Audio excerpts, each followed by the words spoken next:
Hello, welcome back to my channel. And yes, today I am going to make this video to answer the questions of my viewer.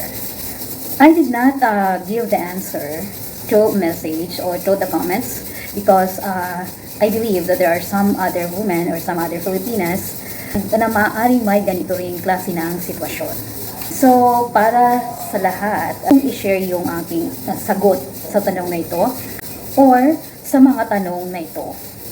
Alam ko na napakaraming Pilipina ang nagtatanong at marami akong nababasa sa mga posts, lalo na sa Facebook, kung paano ba natin malalaman kung seryoso ang lalaki o kaya ang isang Pakistani o kung mahal ba talaga tayo ng isang Pakistani. Sa tanong na yan ay hindi ko sasagutin sa ngayon dahil ang sasagutin ko ay ang tanong ng isang viewer o mga tanong ng isang viewer. Katulad ng sinabi ko, gagawin ko itong video para na rin magkaroon ng kaalaman patungkol sa isang Pakistani na sa ganitong sitwasyon.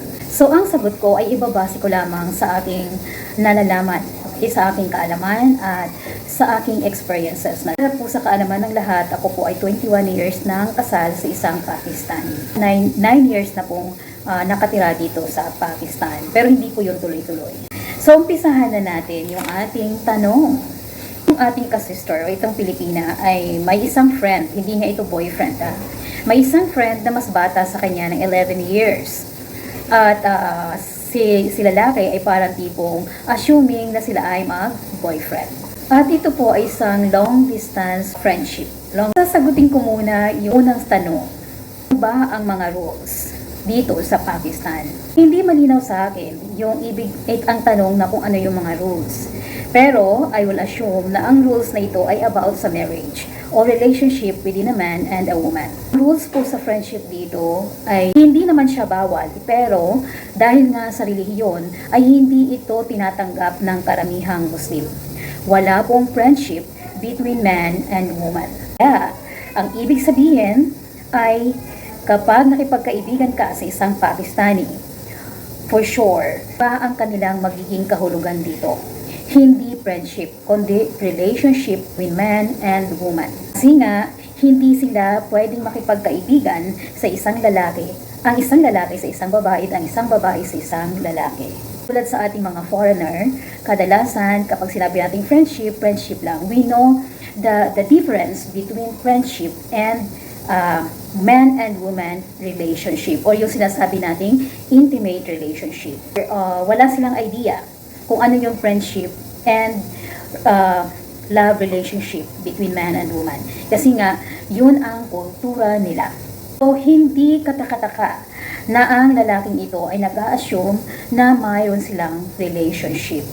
Although, para kay kabayan, hindi love relationship o hindi boyfriend and girlfriend relationship yung turing niya sa lalaki o kay Pakistani. Pero sa malamang, para kay Pakistani, ito ay boyfriend and girlfriend relationship already. Kasi nga, walang friendship. Hindi sila naniniwala doon sa friendship between man and woman, which is hindi mo naman masisisi dahil yun nga ang kanilang kultura na apektado ng kanilang relihiyon. Okay, kung ang tanong naman ay naayon sa rules about marriage o sa kasal, okay, ito ang rules nila sa pagpapakasal at sa paghahanap ng mapapangasawa. Number 1, as traditional customs, o yung sinasabi nating kaugaliang ninana sa kanununuan, ito ay ang una ay ang pagpapakasal o ang pag-arrange ng marriage between cousins or relatives. Naman sa Muslim, ang mag-asawa ng kamag-anak. Pinsan man yan, first cousin o kahit na sino kamag-anak. Huwag lamang ang magkapatid. Rules number 2 is pinaprioritize nila ang arranged marriage sa love marriage. At ang arranged marriage ay po pwedeng isettle between sa mga kamag-anak or outside of the family members. Hindi sa pamilya kung papayag sila na ang kasalan o ang pag-arrange ng kasalan ay manggagaling sa labas ng family o yung hindi nila kapamilya or kamag-anak.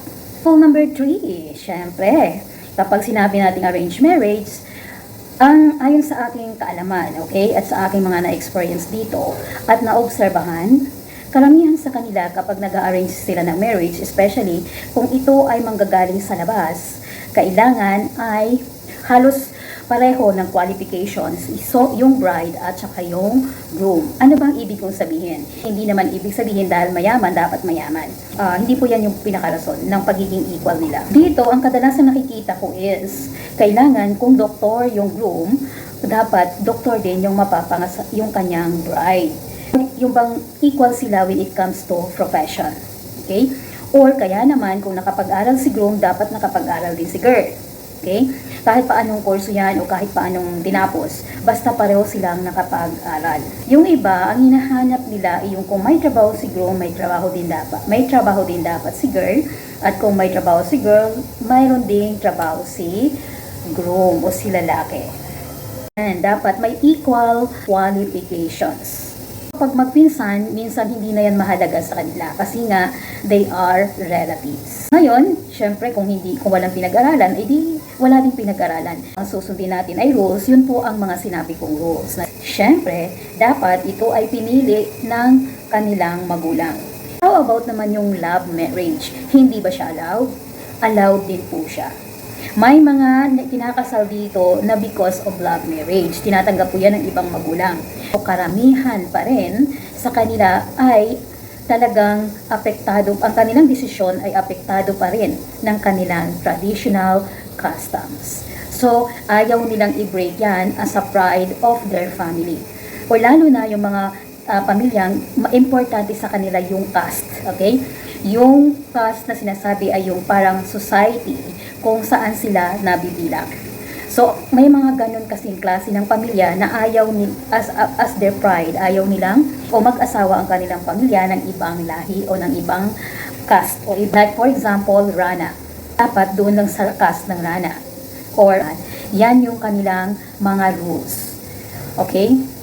So, ang rules ay depende sa kung saang caste o kung saang probinsya sila nabibilang.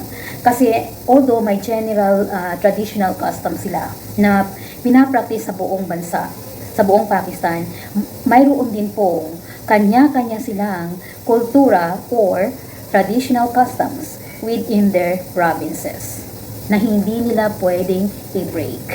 Pero dahil nga sa modernong pamumuhay sa ngayon, marami na rin naman kasi lumalabas na ng bansa.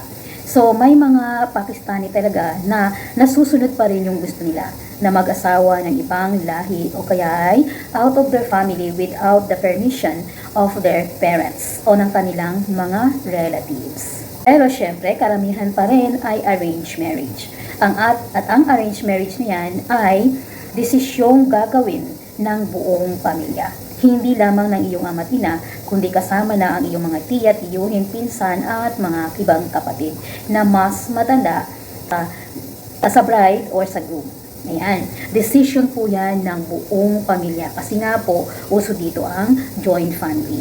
At ang joint family is very important settings of their family system. Ayan po ay hindi pa rin mabibreak. Yan po ay talagang hanggang ngayon ay practice pa rin nila. Yan po yung rules sa marriage. Yung pinaka-strict rules. Pero nga, in every rules, there is an exception. Isa pang rule na idadagdag ko is, kailan ba pwedeng mag-asawa ang isang babae at isang lalaki? Once po na-reach na ni babae ang kanyang puberty, pwede na po siyang i-arrange marriage o pwede na po siyang ikasal. Or, at ganun din po si lalaki. Sa mga pinahalagahan yung pag-aaral at kinabukasan ng mga anak nila at may modern na nga, talagang importante na sa kanila yung makapag-aral muna bago nila ikasal. Next is yung age gap. Paano nga ba kung ang babae ay mas matanda sa lalaki? Sa aking sariling opinion, marami akong naririnig dito, tulad dito yung mga Pilipina na iba, mas matanda sila doon sa napapangasawa nila, pero okay naman sila.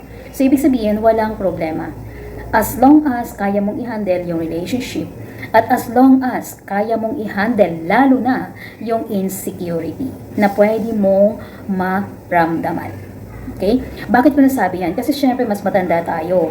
Diba? Minsan, hindi natin may iwasan yung ma-insecure tayo. At maaaring madalas tayong magselos o mawala ng tiwala sa asawa natin dahil bata pa. Ngayon, kung kaya mong i-handle yan, then continue. Siguro para sa akin, wag lang yung sobrang laki ng gap. Like, triple ng age nung lalaki. Halimbawa, yung lalaki 30, ikaw ay 60. Halimbawa, pero, I'm sorry, hindi ko po sinasabing mali. Gusto ko lang linawin yan, okay? Bahala kayo sa desisyon nyo. Pero binibigay ko lang ang opinion ko. Ang iyong tanda, I think, is nasa 11 years older than the man. I think, walang problema. Para pa rin kayong nasa age bracket, di ba? Para pa rin kayong body pa rin kayo. Kasi hindi naman ganun kalaki yung gap. Although, sabi nga na, based on the psychologist, men are getting mature later than woman. Mas madali tayong mag-mature kesa sa mga lalaki. At yun nga, wala tayong karapatang mag-judge. So, it's your choice. Ang tanong, paano kung yun nga, may gap kayo at magkaiba pa yung lahi nyo? Pwede ba yun? Opo, pwede. Bakit hindi? Ang dami wala na, common na yan ngayon na magkaibang lahi, na minsan mas matanda si babae, mas matanda si lalaki. Hindi na yan issue as long as nagkakaintindihan kayo. And as long as tanggap ka niya, higit sa lahat, okay? Walang problema kung hindi ka man tanggap ng pamilya niya. Ang mahalaga ay tanggap ka niya at kaya ka niyang ipaglaban. Yun ang importante. Dahil walang kwenta ang isang relasyon kung ang isa sa inyo ay hindi ka kayang ipaglaban. Lalong-lalo na sa part ng isang lalaki dito sa Pakistan. Kung ang tanong ay tanggapin ka kaya ng pamilya ng Pakistani, hindi po natin masasagot yan. Unless ipakilala ka na niya. Pero oo naman, matatanggap ka, bakit hindi? Lalo na kung single ka naman. O yung iba nga, kahit may anak, natanggap pa rin. So, depende yan sa pamilya ng lalaki. Tanungin mo ang mapapangsawa mo kung okay lang ba yan sa pamilya niya. Kasi nga, may mga pamilya na conservative pa rin, mas mahalaga pa rin sa kanila yung hinkalahin nila or wala pang pamilya or hindi pa kasal. Okay? Pero may mga pamilya naman na okay lang sa kanila. So, tanungin mo si lalaki kung matatanggap ka ba. Kasi siya lang naman yung nakakaalam sa pamilya niya. Ngayon, kung hindi mangyayari yun at hindi ka matanggap, tulad ng sinabi ko, nasa lalaki yan. Kung paano kanya ipaglaban at paano niya paninindigan ang inyong relasyon. Okay, next question. What if the man promised to marry you after 4 years? The fact that your age, 7 years yung gap nyo sa isa't isa. I mean, yung babae is mas matanda na 11 years sa lalaki. So, paano kung ang lalaking ito ay nag-promise sa'yo na pakakasalan ka niya after 4 years? So, kung ang babae ay 33 years old at ang lalaki ay 22 years old, so it means 11 years, right? At nag-promise siya na pakakasalan ka niya after 4 years. So, it means that time he is already 26 years old and you are 37 years old. Kung ang tanong is, seryoso ba siya sa promise na yun na pakakasalan ka niya after 4 years? Siya lamang po ang makakasagot niya. Yun lang pong ang makakapagsabi kung paninindigan ba niya ang kanyang pangako. Hindi natin pwedeng i-assume na maaaring seryoso siya. Pwede naman. Kahit hindi, diba? Marami namang, hindi naman siguro siya magpa-promise kung wala siyang intention. Pero yun nga, sa loob kasi ng 4 na taon, marami ding mangyayari. O madami ding mga bagay na pwedeng mangyari. Na pwedeng i-break yung kanyang promise at pwede din namang ng promise ay pwedeng magkatotoo. So, depende yon sa mangyayari sa loob ng 4 na taon. Lalo na kung kayong dalawa ay magkalayo. Siguradong napakaraming kayong pagdaraanan. Lalo na at napakabata pa ng lalaki, marami pa po yung mangyayari. Pero hindi, o talaga sinabi ko, hindi natin ma-judge ang isang tao. Yung tao mismo nagsabi niyan ang makakapagsabi kung gagawin ba niya o magagawa ba niya ang kanyang pangako. Kasi isang Pakistani kasi, lalo na sa ganyang age, talagang taranta na ang mga magulang niyan para ihanap ng mapapangasawa. So, good kung until that time ay hindi kaya niyang i-resist yung pamilya niya or hindi sumunod sa gusto ng mga magulang niya after that age. Maswerte ka kung yan ay paninindigan niya o yung kanyang promise at ang gusto ng kanyang mga magulang. Kadalasan dito sa mga lalaki ay talagang nakikinig sa kanilang mga magulang. Yan yung isang kaugalian ng mga Pakistani na maganda kasi nga they respect a lot their parents, lalo na ang kanilang ina. Ayan. At yung mga kapatid nilang mas matanda sa kanila, talagang respetado nila yan. Kaya medyo dyan tayo medyo magkakaroon ng problema. Pero kapag kapag ang isang lalaki ay may paninindigan tulad ng lagi kong sinasabi, wala pa rin magagawa ang kanyang pamilya. Kasi sa malamang, yan ay naka-set up na or naka-arrange na sa kanyang mga pinsan. Priority nila yung ikasalang kanilang mga anak sa kanilang mga pamangkin o sa mga magpipinsan. Yan. Priority nila yan. Bibihira yung hindi. Pero napakarami din naman na Pilipina ngayon at marami na rin mga Pakistani na nag-aasawa talaga ng out of their family. Nga yung mga nakakalabas ng ibang bansa. At saka yung may mga modernong klase ng pamilya. Pero napakaliit pa rin yan ng porsyento ng mga Pakistani na nagbabago or nagiging against their traditions. Okay? Mas marami pa rin yung talagang sinusunod nila ang traditional customs nila and culture. Okay? So, dyan tayo medyo magkaka-problema. Friendship lang talaga yung gusto mo. Okay? Para sa'yo, friend mo lang si lalaki at ayaw mong mahulog ng tuluyan ang iyong kalooban at ma-inlove dito kay lalaki. Kasi nga, knowing na mas mabata siya at iba nga ang lahi, di ba?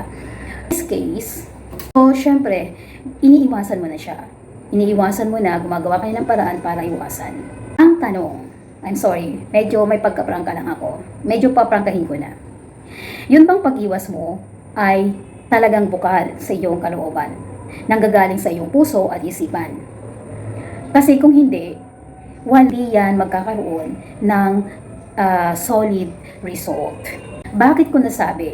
Kasi kung hindi yan galing sa iyong puso at isipan, time to time, aalisin mo, iiwasan mo, pero babalik ka rin. So, what is the use? Kung sasabihin natin, ay, na-block ko na, hindi ko na siya kinakausap. Kasi nga ayaw kong mahulog ang aking kalooban sa kanya. Pero after few days, eto na naman. Nakikipag-usap ka na naman sa kanya. Kasi ang totoo, kung na-block mo na yan, hindi na talaga kayo mag-uusap. Hindi ka na niya pwedeng kausapin at hindi ka na niya mako-contact. Kasi kung ayaw mo talaga ng isang relasyon, hindi po tayo kailangan masyadong mag-effort. Napakasimple kapag ayaw natin sa isang relasyon. Hindi po natin kailangan ng sobrang effort.